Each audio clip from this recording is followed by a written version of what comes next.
Bonjour et bienvenue dans votre revue de presse du jour sur adonews.info. Le journal Le Quotidien revient sur l'affaire de la drogue qui chamboule la police et titre dans sa une « La boulette de la police ». Le journal précise que les autorités banalisent l'arrestation d'Ibrahima Dieng, l'agent d'Orcourtis.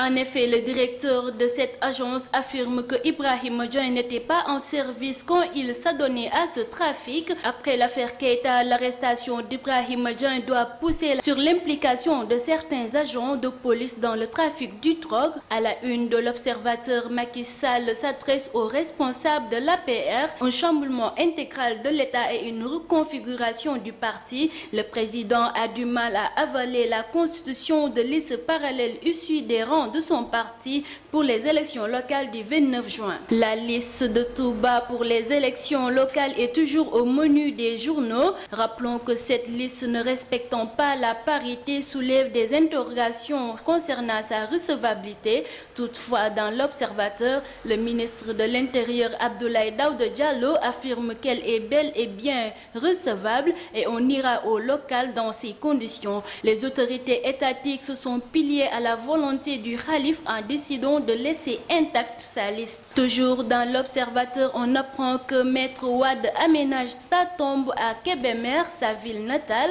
Abdoulaye Wade compte se reposer après sa mort dans le cimetière où sont enterrés ses parents. Le ministre des Infrastructures a servi une citation directe à l'expert, l'accusant d'avoir dit des contre-vérités en usant de faux documents pour informer la CREI qu'il possède un compte bancaire à Singapour crédité de 45 milliards de francs CFA. Ce sera donc un avant-goût du procès de Karim Wade prévu au mois de juin.